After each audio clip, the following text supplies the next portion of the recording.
The glass was thick enough to stop a projectile, and thin enough that I felt every second of silence in that chamber like pressure behind my eyes. I pressed one hand flat against it and watched 47 alien delegations settle into their seats below me. Not one of them looked up. I was in the observer box, which is a pleasant name for a room where you are allowed to watch things but not change them. I had been assigned to Cradle Station for 9 days. I had slept maybe 20 hours total. My back hurt and my coffee had been cold for 2 hours, and the Galactic Council was about to decide what to do with every human being alive. My name is Yara Solis. I'm a commander in the UN Interstellar Corps, and at that moment I held the title of Interstellar Liaison Officer, which sounds like a job that matters. What it actually meant on that particular morning was that I was the only human being in the room where the verdict was being read. Not in the room, above it, behind glass, because humans were not granted floor access during classification hearings. We were witnesses. That was the exact word in the Council Charter, witnesses. The deliberation had taken 6 Galactic Standard days, 9 Earth days. I had spent most of them in a chair outside the chamber doors, which were sealed with magnetic locks and guarded by 2 M'Huer sentinels who had made it clear, without ever actually speaking to me, that knocking on those doors was not something I should attempt. Kate Doyle, my aide and the only person on the station who seemed genuinely worried about my physical condition, had brought me meals twice a day and told me to go sleep in a proper bunk at least 4 times. I thanked her each time and stayed in the chair. I could not explain why, even to myself. My being in that hallway changed nothing. The vote was already done, but I could not make myself leave. The lead adjudicator was Elder San, a M'Huer. The M'Huer are the oldest active civilization in the Council, which means they have been traveling between stars since humans were still drawing animals on cave walls with bone-ground pigment. Elder San was tall, gray, and unnaturally still in the way that very old things sometimes are. He moved to the central podium, and the chamber went quiet in about 4 seconds, not because anyone commanded it. Because when the M'Huer speak, other species simply stop making noise. He spoke for 22 minutes. My translation earpiece delivered it in flat, neutral English, the way a machine reads a weather report. Humanity had been assessed. Humanity had been reviewed across 1,200 years of documented interstellar history. Humanity was, by unanimous determination of the Galactic Classification Committee, a Class Omega threat species. The reasons were not argued, they were listed. We were the only known species to have survived 3 separate extinction-level events within a single historical era and emerged from each one not diminished but reorganized. More structured, more inventive, more aggressive in the specific way that builds things.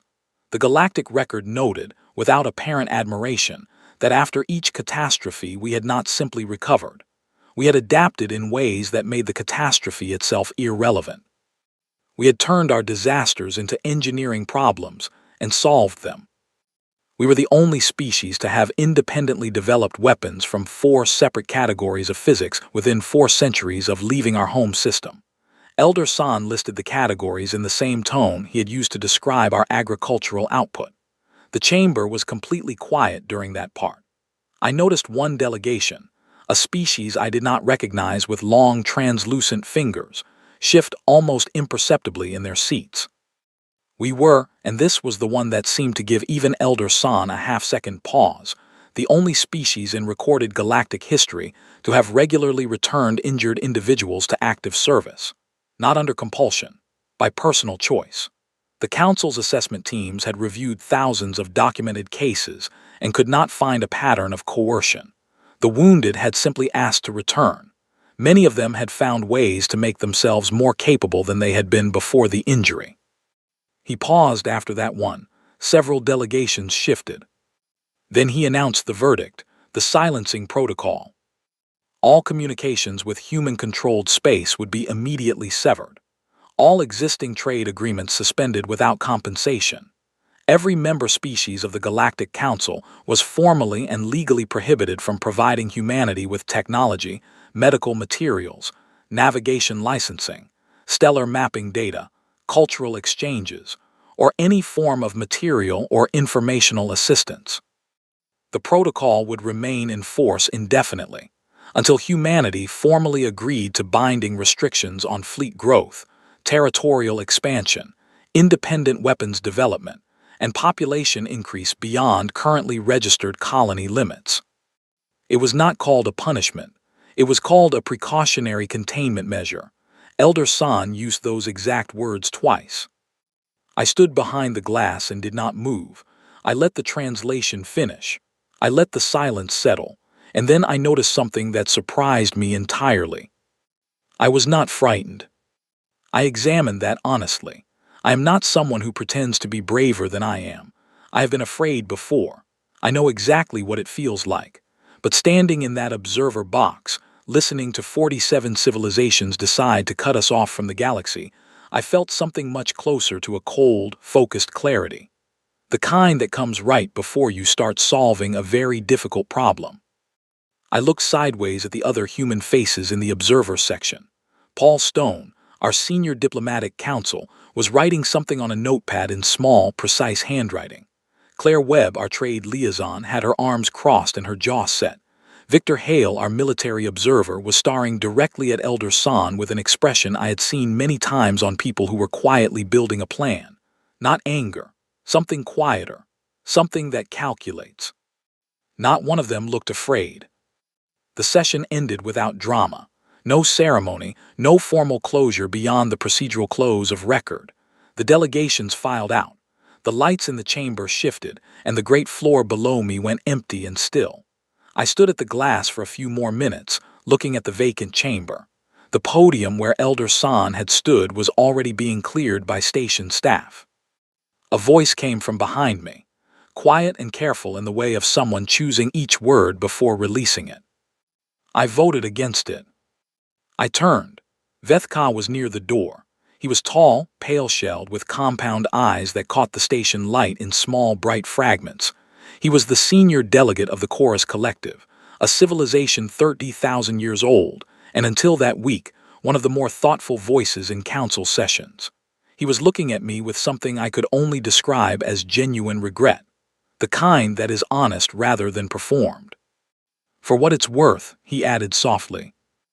I looked at him for a moment. He seemed to expect something, gratitude perhaps, or grief, or the particular defeated quiet of someone who has just heard that everything they relied on is being taken away. I gave him none of those things. I was not being cold. I simply had nothing to say yet that would be accurate, and I had learned long ago that the most powerful response to someone who expects your collapse is a steady, calm silence. He left. I turned back to the glass.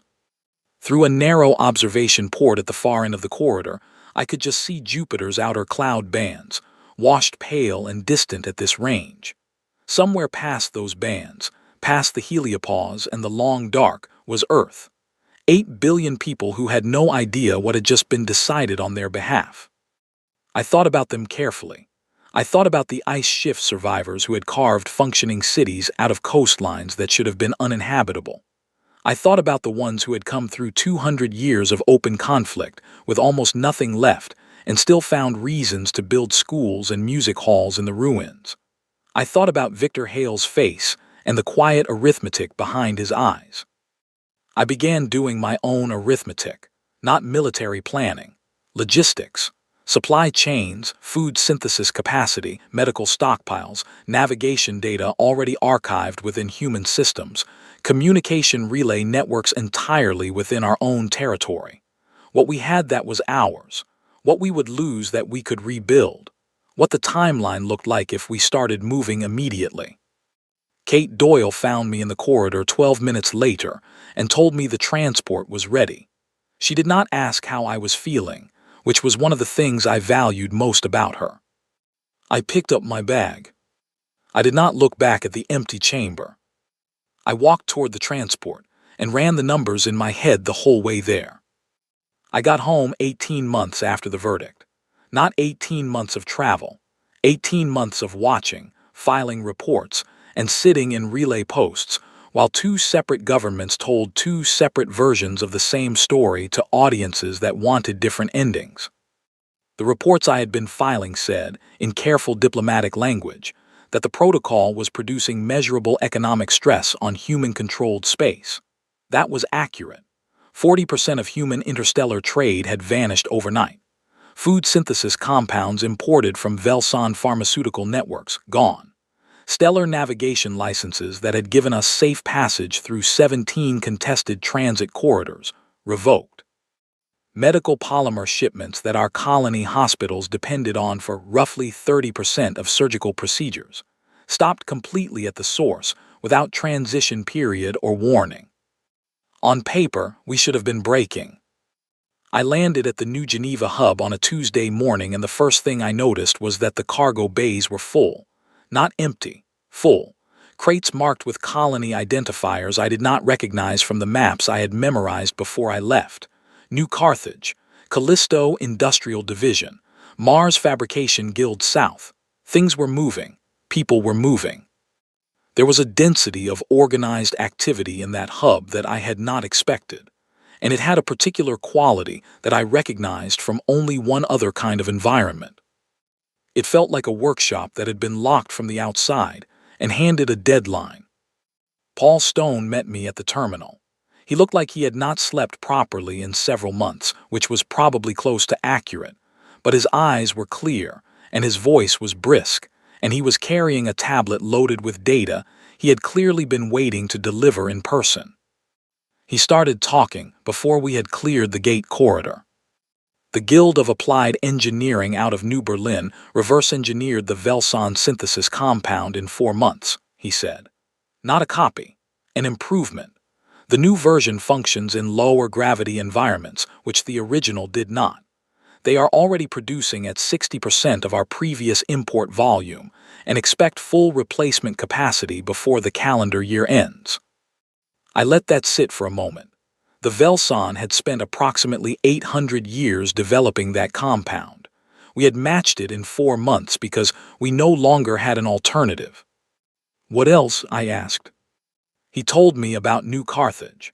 The colony on Kepler 442b had been among the most import-dependent settlements in the human frontier.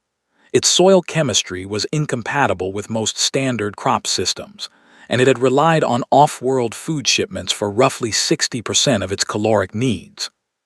When the protocol landed, the Council's assessment teams had quietly projected that New Carthage would either accept protocol terms or face a humanitarian emergency within 14 months. That projection had been shared with 3 member civilizations as evidence that the silencing would work as intended. Instead, a botanist named Danny Marsh and a structural engineer named Laura Finn, working out of a prefab research module with second-hand equipment and supply budgets that Paul described as heroically inadequate, had developed a modular hydroponic network designed specifically for low-nutrient regolith environments. The system, already being called the Marsh-Finn lattice in colony communications, had been implemented colony-wide in 11 months. Within 3 months of full implementation, New Carthage was feeding itself. Within 6 months, it had begun shipping surplus food units to 2 other frontier colonies facing similar soil chemistry problems. The Council's projection had been wrong in every direction. I thought of Elder San reading the list of our characteristics in that flat, emotionless voice, adapts in ways that make the catastrophe irrelevant. He had said it as a risk factor. He was not wrong that it was true. I asked Paul about Callisto. He gave me a look that balanced amazement with something that was almost worried. That one is complicated, he said. The situation had started with 4 teenagers. They ranged in age from 14 to 17 and lived in the Callisto residential dome, home to approximately 2,200 people who had lost access to every Galactic entertainment network overnight when the protocol was activated. Streaming services, music archives, visual culture platforms, all of it locked behind council-regulated frequencies that human systems were no longer authorized to receive. The 4 teenagers had decided to find a way around it, not for political reasons. They wanted their programs back. They spent 3 months building an unauthorized signal amplifier in an unmapped maintenance bay using parts that were technically not available for that purpose.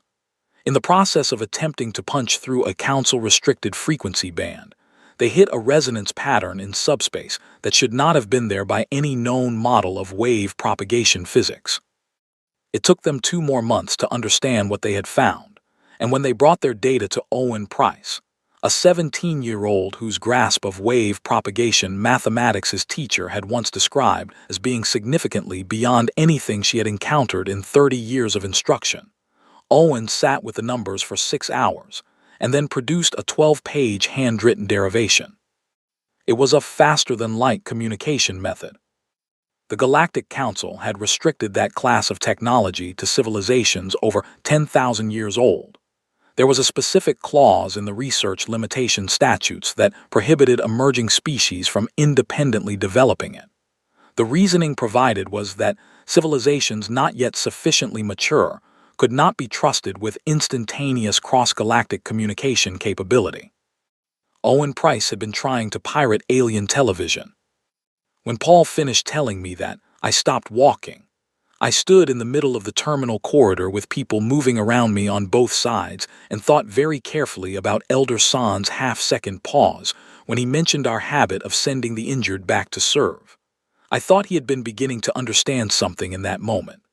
I was not certain he had gotten all the way there.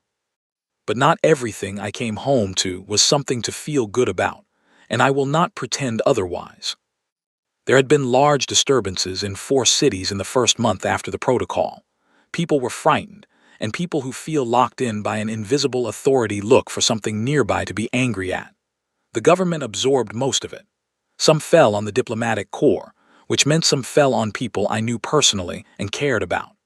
I read those incident reports on the relay feeds and felt something heavy settle behind my sternum each time. A politician in the Northern Coalition named Fred Carver had spent 6 months constructing a movement around the argument that the correct response to the silencing was not diplomacy but direct action of the military kind. He had a large audience, a talent for making anger feel like clarity, and a message that was not entirely wrong in its diagnosis, even as it was catastrophically wrong in its prescription. I had read his broadcasts from Cradle Station and felt that same heaviness. Not because he frightened me, because the anger beneath his words was real and belonged to real people who had been genuinely wronged, and that anger deserved a better direction than the one he was pointing it in. And then there was the colony that went quiet. I will not name it. Naming it does not serve anything. It was a mid-sized settlement roughly 3 light-years out, a compact station housing approximately 14,000 residents. They lost medical supply access and a critical navigation license in the first week of the protocol. For 6 weeks their signals were normal, then infrequent, then absent. 3 full weeks of silence. When the signal returned, the colony's administrator, a man named Greg Holt, filed a standard status report in a calm, measured voice. All residents accounted for. Infrastructure stable. Some independent resource development underway. He used very careful language throughout. But a technical annex attached to the report contained an energy output reading from their system star that prompted 3 separate astrophysicists at the Earth Science Institute to file emergency review requests within 24 hours of receiving it. I read their review. I read it twice. I did not transmit it to the council. I thought about it for a long time afterward. What I kept returning to was not the fear it produced. It was Greg Holt's voice in that status report. Completely steady. No apology. No dramatics. Just a calm man reporting that his people had made it through and that they had found some solutions. The council watched our military posture obsessively. They tracked our ship counts, our weapons research filings, our boundary movements, our communication volumes. They had instruments pointed at all of those things. They were not watching the libraries. They were not watching the maintenance bays where teenagers built amplifiers from discarded parts, or the prefab research modules where botanists solved food crises with second-hand equipment, or the relay archives where 14,000 people on a colony station had quietly developed a capability that should have taken another 8,000 years. The night I returned to my apartment in New Geneva, I sat by the window for a long time and looked at the city. It was not broken. It was louder than it used to be, sharper at the edges, the way a place gets when pressure has been applied to it, and it has found a way to hold its shape. I was about to sleep when the alert arrived on my personal relay. A message, encrypted in a frequency I recognized. A frequency I had been told existed by someone who understood both sides of this situation more clearly than most people on either side. I opened it. It was from Vethka. They are watching the wrong thing. They are watching your fleets. They should be watching your libraries. I read it 3 times, sat with it for a while, and then set my alarm for 4 in the morning. I closed my eyes and let the city keep being loud outside the window. That was enough for one night. Vethka's message told me what to look for. Finding it was the more demanding part of the work. I spent the next 4 months moving through the outer rim territories under documentation that listed me as a private traveling consultant, which is the diplomatic equivalent of being officially invisible. Earth's government knew my general location at all times. They did not officially know what I was doing. That separation was intentional on both sides and useful to everyone involved. I was meeting people, not generals or heads of state or anyone whose name appeared in council session records. I was meeting the ones who had voted against the silencing or abstained or gone quiet in ways that meant something specific. Every civilization has them. The people who are not the loudest voice but whose silence during a vote tells you exactly where they stand and why. I found them in places that did not appear on any council meeting schedule. A linguist from the Drow Confederation who spent her evenings translating human literature into 17 dialects of her own language, not because anyone paid her or asked her to, but because she found it genuinely compelling in a way she could not fully account for. A young physicist from the Orient Assembly, who had been quietly distributing human mathematics papers to his graduate students under the label of comparative methodology. A cultural archivist from a small species called the Hemvar who had never interacted with a human in person, but had assembled the most comprehensive external record of human music anywhere in the galaxy, organized not by era or geographic origin, but by emotional category. I listened to all of them far more than I spoke. I was trying to understand something that was still taking its final shape, and I did not want my own assumptions to get in the way of it. Then I went to Velsan. Vethka's homeworld is beautiful in a way that feels slightly wrong to human eyes. Too balanced, too arranged, as if someone with very good taste and 30,000 years of uninterrupted practice had optimized every visible surface for aesthetic harmony, and nothing had been allowed to change since. The Chorus Collective had achieved a level of stability that most younger civilizations could not fully comprehend. No resource conflicts, no territorial pressures, no internal fractures of any kind. Everything in careful, maintained order, generation after generation, millennium after millennium. They had also not produced a single piece of original art in approximately 600 years. Not because they lacked people capable of it, because they had made a collective decision at some point in their deep history that preservation was a higher purpose than creation. They maintained the greatest archive of artistic work in the known galaxy. They restored, they curated, they reproduced with a fidelity that was technically perfect in every measurable way. But they had stopped making new things. The need had faded. Life was comfortable. Everything that needed to be expressed had been expressed. Or so the decision had concluded. Vethka took me through the archive district on the first afternoon. It was genuinely breathtaking in the way of a place where beauty has been held perfectly still for centuries. Every surface preserved, every artifact behind protective fields, nothing permitted to age. I let him show me all of it and asked questions that I meant sincerely. Then, near the end of the evening, sitting in a small room off the main archive corridor, I asked him whether I could play him something. He agreed, curious. I took out my personal relay and played a recording. Not a speech, not political content of any kind. A piece of music composed on New Carthage during the week the silencing protocol was announced. I had found it through Greg Holt's cultural archive, which he had been quietly building from frontier colony submissions since the first month of the protocol. The composer was a 14-year-old girl whose name I never learned because she had uploaded the file under a colony registration code and never attached her name to it. The piece was approximately 9 minutes long. It had been recorded on instruments that were partly improvised, partly repaired, partly rebuilt from things that were no longer their original purpose. It was not technically clean. Several notes were slightly off. The rhythm shifted in places where it probably had not been intended to shift. It was one of the most alive pieces of music I had ever heard in my life. Raw in the specific way that things are raw when the person making them has something they desperately need to say and has found, through instinct and necessity rather than training, exactly the right way to say it. It was grief and it was fury, and it was a hard, clear-eyed refusal to be reduced. And underneath all of those things there was something else, something I could not name precisely, that held all of them up. I watched Vethka while it played. He did not move for the first 3 minutes. Then something changed in the quality of his stillness. His exoskeleton produced a small sound, a very quiet harmonic resonance, like a single string plucked once at low tension. His compound eyes shifted in a way I did not have the language to describe. He remained completely still for the remaining 6 minutes. When the recording ended, the room was quiet. 11 minutes passed, I counted them. Then Vethka made a sound. Soft, composed of several tones at once, with a quality entirely different from anything I had heard him produce before. His cultural attaché, who had been standing near the door throughout, moved his hands in a small, precise gesture.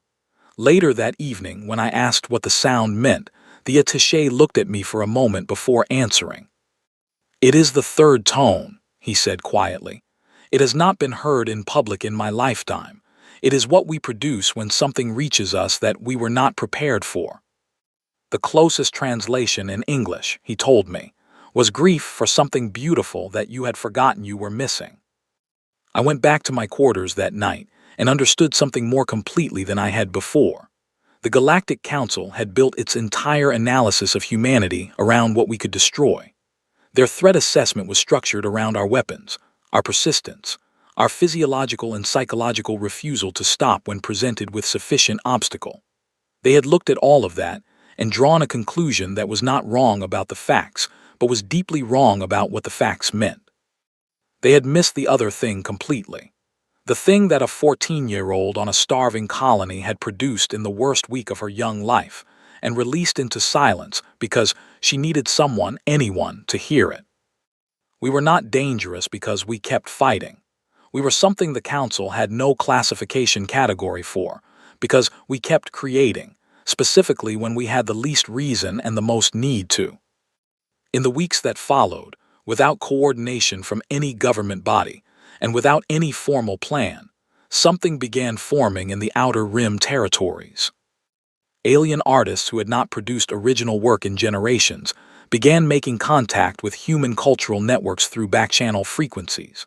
Not politically, not in any way that could be called a movement or a coalition. They were exchanging things. A Drow architect sent a set of structural design principles to a human urban planner on Mars and received back a collection of frontier settlement sketches that he spent a week studying without interruption. An Orion composer sent a notation system to a music teacher on Callisto who spent 3 months integrating it into a new compositional method, and then shared that method with 40 of her students. Species that had grown still were remembering what it felt like to want something new, and they were moving toward the thing that was still hungry, the way living things move toward warmth in the dark. The Galactic Council noticed. Their intelligence networks were old and thorough and not entirely blind. An emergency session was called. I was not invited and not officially notified, but 7 contacts inside Council diplomatic structures sent me independent alerts within the same 2-hour period, which told me everything I needed to know about how seriously the session was being treated. The session had been called to discuss escalation. The silencing protocol had not produced its intended result on the intended timeline. The cultural activity spreading through the Outer Rim, which the Council's internal documents referred to as contamination, represented an active disruption of civilizations that were supposed to remain stable. A proposal was put forward, not by a minor faction, by the Mhuer contingent. It was not called the erasure in the formal session record. It was given a procedural designation, but the substance of it was not ambiguous to anyone reading it. This was not a proposal for further isolation or extended economic pressure. This was something permanent. The vote was called. I was sitting in a small cargo relay post near the Hemvar border when the result came through from my contacts, separately confirmed by 3 independent sources within 40 minutes of each other. The room was poorly lit and smelled of recycled air, and I was holding a container of cold synthetic coffee. The proposal had failed. 17 civilizations had voted against it. It had failed by 2 votes. 2 votes. I sat in that room for a long time without moving. I did not feel triumphant. 2 votes is not a victory. 2 votes is a measurement of how narrow the margin was, and the margin was very narrow. I stayed with that. I let it sit exactly as heavy as it deserved to sit. But it had failed, and failure meant something specific. It meant the dissenter coalition that had been forming quietly in the margins was no longer invisible. 17 civilizations had looked at what was happening and decided that the direction being proposed was wrong. That was not nothing. That was a shift in the political balance of a body that had seemed monolithic from the outside for as long as most species could remember. I set down my coffee. I opened my relay and began writing messages, not to governments or diplomatic offices, to people, the linguist, the physicist, the archivist, Vethka. The same message to each of them. It was time to stop working in the margins. What followed was not chaos. I want to be clear about that, because the Council's later records would describe the next 6 months as a period of human provocation and systemic destabilization, and that framing was wrong in every direction that mattered. What followed was not chaos. It was coordination, which is a completely different thing. The difference between those two is enormous, and the Council's consistent inability to tell them apart had been one of their central failures from the beginning. I returned to Earth for the first time in 14 months, not to rest, for a meeting. The meeting took place in a building in New Geneva with no name on the exterior, which meant everyone in the relevant community knew exactly what it was. Paul Stone was there, and Victor Hale, and Sam Briggs, who held the rank of Admiral in the Earth Combined Fleet, and Claire Webb, who had spent the previous year mapping every economic relationship the protocol had severed and methodically building replacement networks in their place. There were 11 people in that room. I had worked alongside most of them for years. We did not talk for long. The situation did not call for long discussions. It called for decisions, and most of the decisions had been substantially made before we sat down. We were there to confirm timing and to ensure that 3 separate actions we were about to initiate did not interfere with each other. 3 moves, simultaneous, entirely different in nature from each other. Sam Briggs managed the first one. Over a period of 3 weeks, she moved the entire Earth Combined Fleet, 4,200 active vessels, to the outer boundary of human-designated territory. Not a single meter past it, precisely at the legal line. Every ship running full passive observation arrays. Every ship in complete external radio silence, transmitting nothing, receiving everything. 4,200 ships perfectly still at the edge of what was ours, watching. The Council's monitoring networks registered the formation within hours of completion. Their military analysis division spent 4 days attempting to determine what it meant. Preparation for offensive action. Defensive posture in anticipation of an attack, demonstration, symbolic gesture, threat. It was all of those readings simultaneously, which was why it worked. The most unsettling message you can send to a civilization that has decided you are driven by aggression is to show them that you are capable of patience. Fear rushes. Patience waits and watches and does not blink. We had been patient for 18 months, and we were going to keep being patient. We were going to keep watching from a position that the Council could not legally challenge without violating their own territorial boundary statutes. According to intelligence coming back through Vethka's channels, Several delegations found the formation more alarming than any weapons deployment they had encountered in recent memory. One senior analyst, according to a source I trusted, described it as the most threatening thing humanity had done since first contact, not because of what the ships could do, but because of what it implied about how long we were willing to wait. Victor Hale sent me a short note after the formation was confirmed in place. "They thought we would rush," he wrote. "We are not rushing." The second move was mine. 2 weeks after the Vidal formation was established, I submitted a formal request for floor access to the Galactic Council's open session, under Article 14 of the Council Charter, which grants any species under active protocol review the right to present a legal challenge before the full assembly. The Council's administrative office responded with 3 separate procedural objections within 48 hours. I answered each one with the precise charter clause that negated it. A fourth objection arrived citing a scheduling conflict. I cited the subarticle of Article 14 that grants the challenging party the right to set the session date, chose a date 3 weeks out, and filed the confirmation before the end of the same working day. The Council's legal division spent the following week searching for a counterargument to the challenge itself. They did not produce one. We had studied their charter more thoroughly than they had expected any emerging civilization to bother doing. I had asked a 12-year-old on Mars, the daughter of one of our navigation engineers, to independently verify my translation of the original text against 4 separate secondary sources. She had returned 2 minor corrections and a handwritten note observing that the Council had itself violated Article 7 3 times in the previous century, without ever facing a challenge. I kept that note. On the day of the session, I walked into the Council chamber through the main floor entrance for the first time in my career, not the observer corridor, not behind glass, through the main door, to the floor, to the central podium. I stood at that podium and looked at 47 delegations looking back at me. I did not raise my voice. I did not make a speech. I delivered a single formal legal challenge in 12 sentences. The Galactic Council Charter, Article 7, Paragraph 3, states that a silencing protocol may only be imposed upon a species that presents an active and provable threat to galactic stability. The protocol applied to humanity had been justified by predictive threat assessment, not documented active threat. Predictive assessment is a methodology. It is not evidence. The Charter requires evidence. I was formally requesting that the Council produce evidence of active threat meeting Charter definitional standards within 90 Galactic Standard days.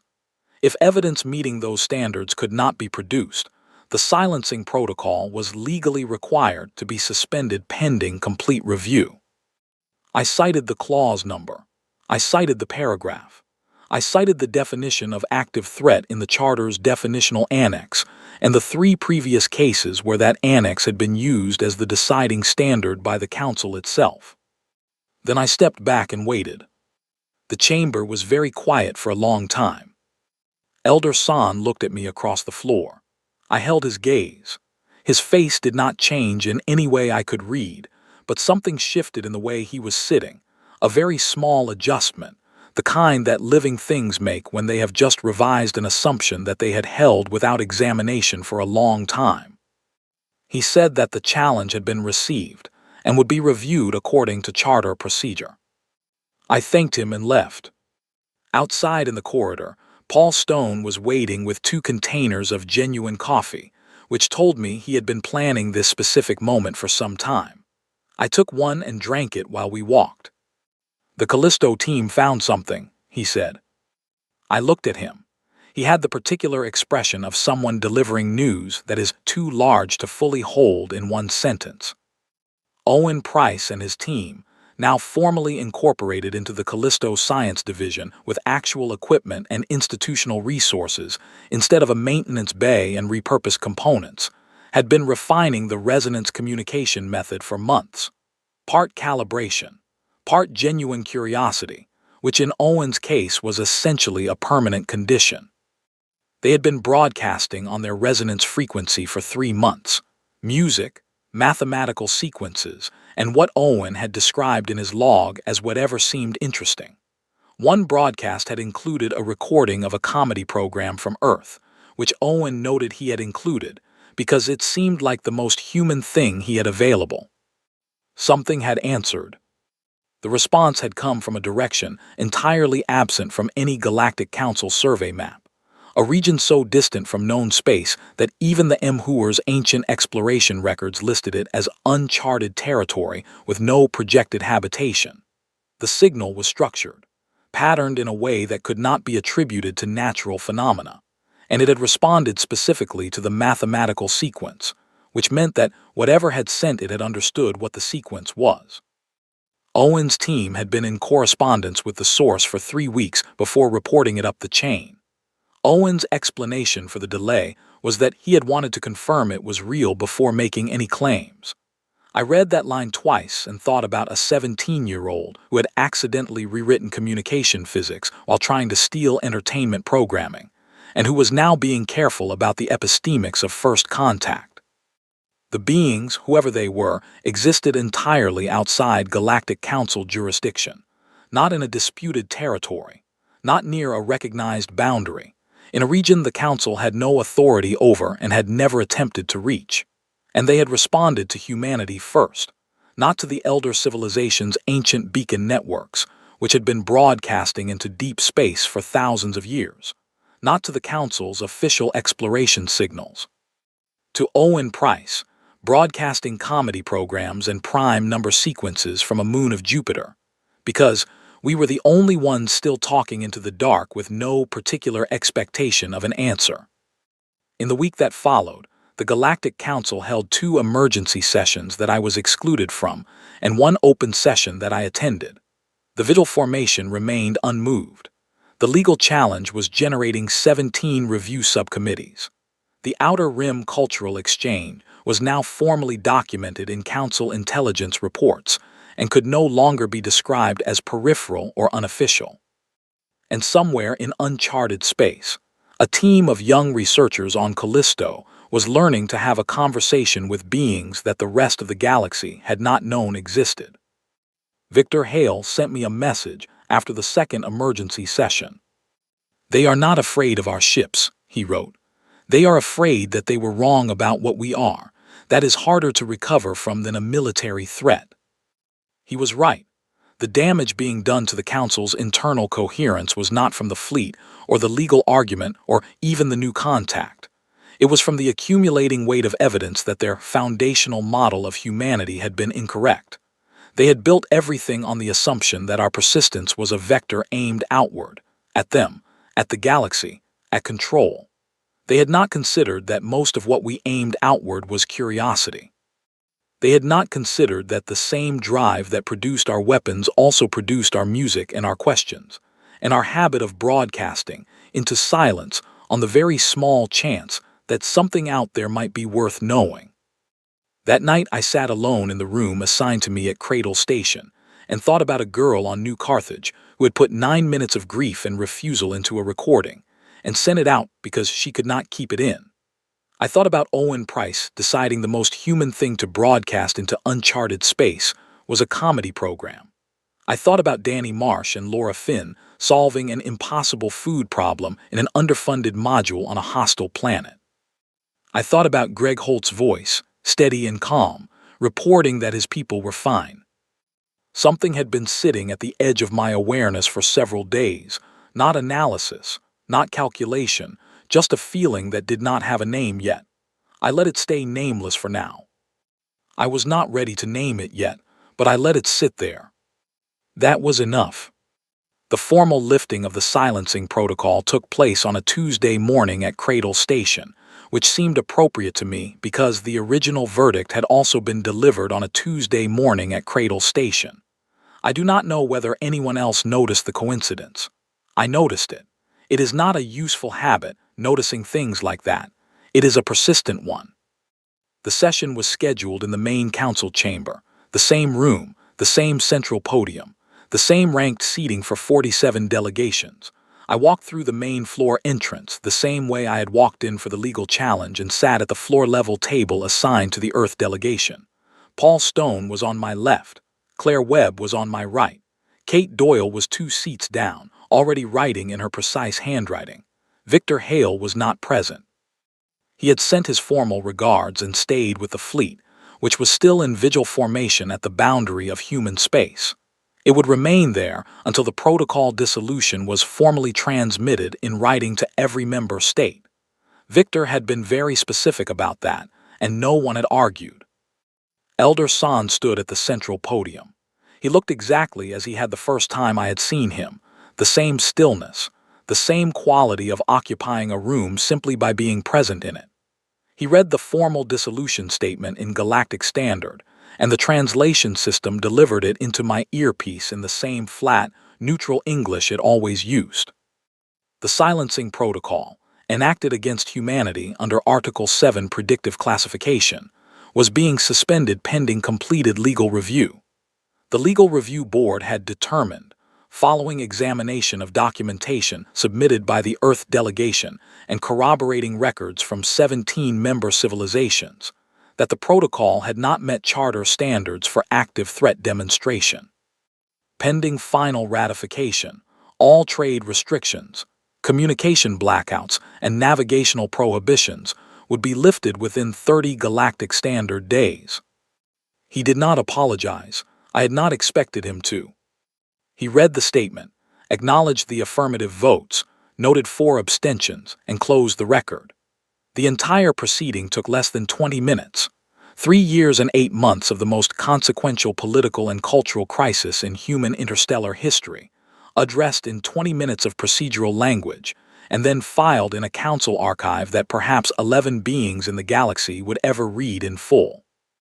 I had been in enough rooms like this over enough years to understand that this was how these things always ended, not with fire or ceremony, with paperwork and a vote tally and the quiet administrative sound of something being formally closed. Paul leaned over. "That is it then," he said quietly. "Most of it," I said.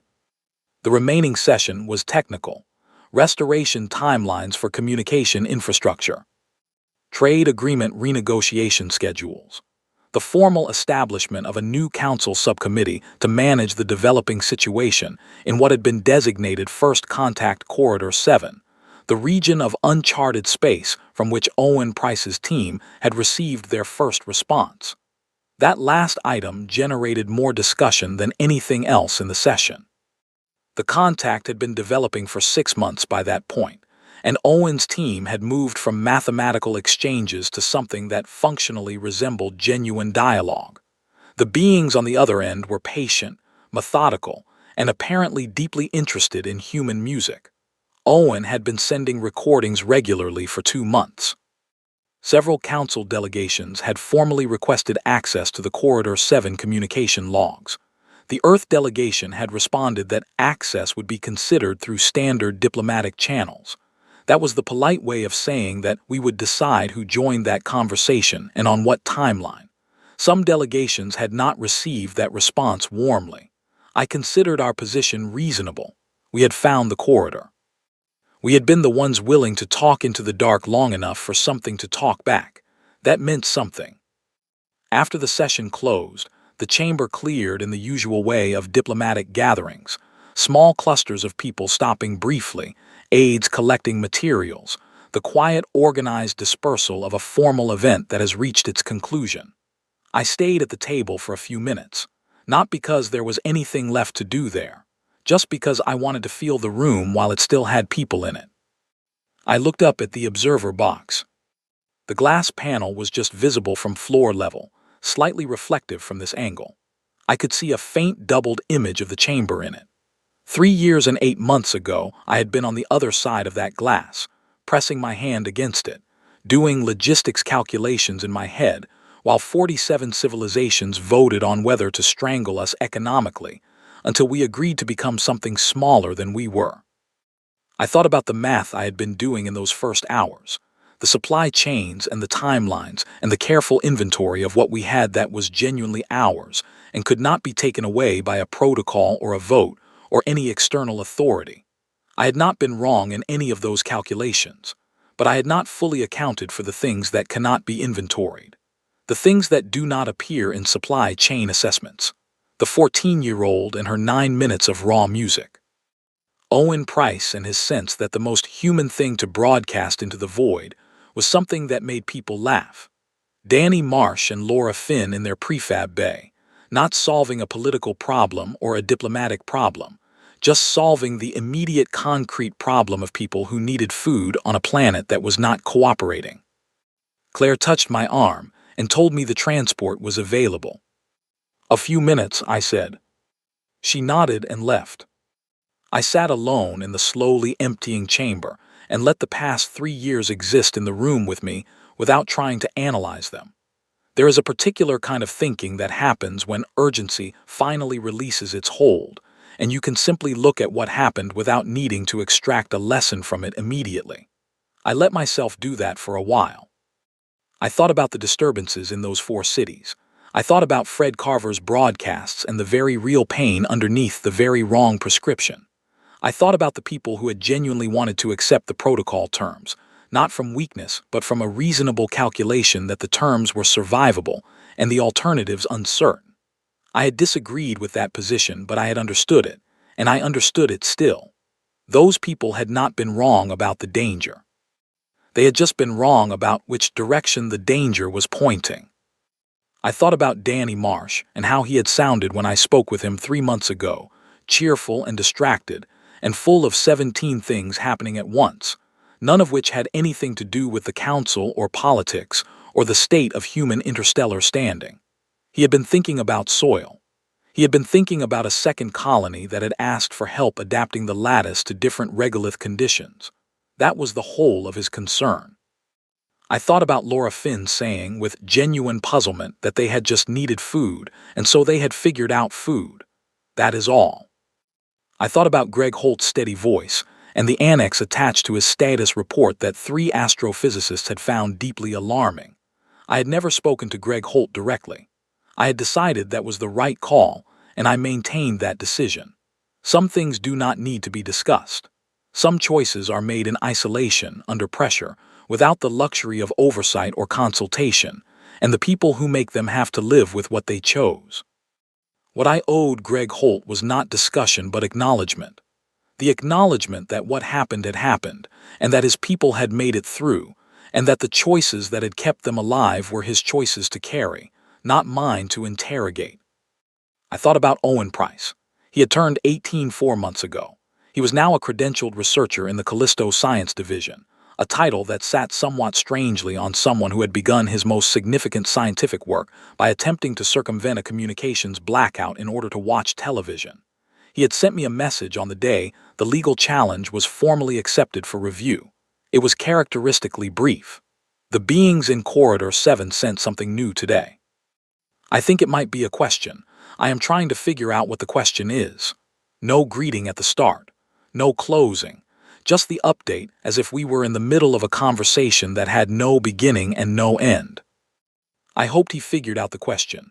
I was confident he would. I had developed a very specific kind of confidence in Owen Price over the preceding months. The kind that is not based on hope but on observed pattern.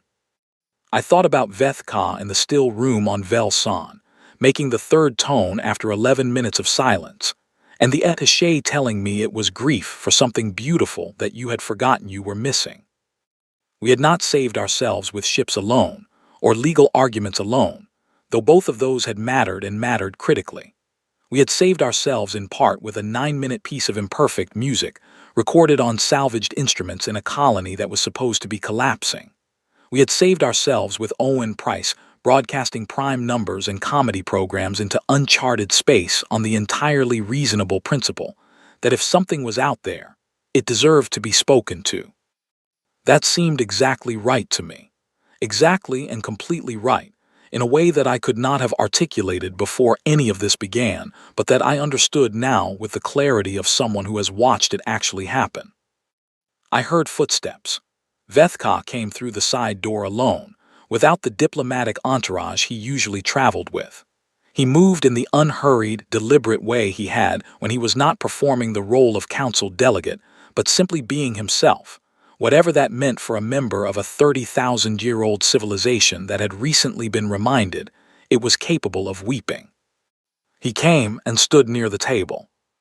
"I wanted to say something before you left," he said. "Say it," I told him. He was quiet for a moment, the choosing kind of quiet. When I voted against the silencing, I told myself it was because the evidence was legally insufficient, that it was a rational position based on charter standards. That was true, but it was not the complete truth. What was the rest of it? He turned his compound eyes toward the observer box briefly, then back to me. I had been reading human history for approximately 40 years, not the threat assessments prepared for classification committees, the actual history, the records your people make for yourselves, the written accounts, the personal documents, the things created not for external audiences, but because the act of creating them was itself necessary. He paused. You have a habit as a species. When circumstances are at their most difficult, you make things. You write things, build things, compose things, find things to say, not despite the difficulty, because of it. The difficulty activates something in you that nothing else activates in quite the same way. I did not say anything. I was listening carefully. The MHUer read that characteristic as a threat vector, he continued. Enhanced capability under pressure. They were not wrong that it makes you formidable, but they identified the outcome and missed what was causing it. The cause is not aggression. I do not have a word in my language that fully captures it. In English, I think the closest is grief. But it is grief that does not remain still. Grief that builds a food system out of incompatible soil, or constructs a legal argument from charter text the opposing party forgot they wrote, or broadcasts music into completely empty space because the silence is unacceptable and something must be said into it. I sat with that for a moment. Grief that does not stay still, I repeated. Yes. The chamber had almost fully emptied. Outside the station in the distance was a galaxy full of things that had not yet been spoken to and were perhaps waiting, as the beings in Corridor 7 had apparently been waiting, for someone willing to keep talking until something answered. Were you afraid? Vethka asked then, not as a diplomatic question, as a genuine one. During any of it, honestly afraid. I thought about answering quickly and decided against it. He deserved a real answer. So did I. Yes, I said, every day. The disturbances in the cities frightened me. The colony that went quiet frightened me. The night I found out the second proposal had failed by 2 votes, I did not sleep. 2 votes, Vethka, 2. I have not stopped thinking about those 2 votes. I paused. I was afraid consistently and honestly throughout the entire 3 years and 8 months. He seemed to consider this carefully. And yet you did not stop. No. The council's model assumed that sufficient fear would produce compliance, he said. That if the consequences became serious enough, the instinct to preserve what existed would override the drive to push outward. That is how most species respond to that level of threat. They contract, they minimize, they accept terms. Some of us did want to accept terms, I said. That argument was made in good faith by real people. I understood it. But fear does not work on us the way it works on other things, I said. I was not saying it with pride. It was simply a description of a fact.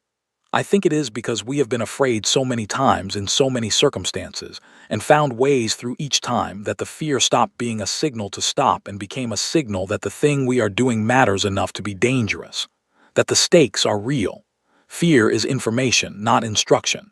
It tells us how much is at risk. It does not tell us to stop risking it. I paused. That does not mean we always respond well when we are afraid. We do not. The riots were fear producing bad outcomes. Fred Carver was fear producing bad reasoning. Those happened and they mattered and they hurt real people. But even in those cases, we were not stopping. We were going in the wrong direction at full speed, which is still different from stopping. Vethka was very still in the way that meant genuine processing, rather than social performance. Your species frightens me a little, he said at last, not cruelly, almost gently. I know, I said, we frighten ourselves sometimes. He made the small sound that I had come to understand was quiet, private humor. What do you do when that happens? I thought about Danny Marsh and his soil, about Owen Price and his question that was probably a question, about a 14-year-old somewhere on New Carthage who had composed 9 minutes of necessary music and never put her name on it. Build something, I said, or write something, or play a piece of music for a 30,000-year-old diplomat and hope it reaches him. Veth Ka made the third tone, very brief, very soft, but present, clearly and unmistakably present in the quiet of the nearly empty chamber. I stood up from the table and picked up my bag. We walked together toward the corridor door without hurrying, just moving at the natural pace of two people who have said most of what needed to be said and are comfortable with the rest of it existing in the space between them. The beings in Corridor 7, he said as we reached the exit, do you believe formal relations will follow? Owen will work out what they are asking first, I said. Then we will answer. Then we will see what comes from that. And if they are something the Council cannot classify, then the Council will need to develop a tolerance for things that resist classification, I said. That is generally a healthy development. He made the humor sound again. We parted at the corridor junction. He turned right toward the Council administrative section. I turned left toward the docking bays. I did not look back, not because the moment was not worth a backward glance, but because I was already thinking about what came next. That is a habit I have not been able to break and have largely stopped trying to. Kate Doyle fell into step beside me at the second junction. She had the transport manifest in one hand and a small sealed container in the other, which smelled like genuine coffee. She handed it to me without breaking stride. Owen sent a message, she said, reading from her tablet as we walked. What does it say? He says he worked out the question, she said. The beings in Corridor 7 want to know why we were the only ones talking. I thought about that while we walked. The corridors of Cradle Station moved past us on both sides, ordinary and functional, and full of the continuous small business of a place that has spent decades trying to help many different kinds of beings understand each other. Maintenance staff, translation technicians, diplomatic aides moving between offices with tablets and purpose. The ordinary sounds of a place that works at connection as a daily task. Why were we the only ones talking? I thought about 8 billion people who had been told to be silent and had responded by becoming louder to each other. I thought about teenagers who heard nothing but silence and decided to build something that could punch through it. I thought about an engineer and a botanist who heard nothing but silence and decided that silence could not be allowed to mean starvation. I thought about a child who heard nothing but silence and composed 9 minutes of something that made an ancient civilization remember it was alive. I thought about every signal we had ever sent into the dark before we had any evidence that the dark was listening.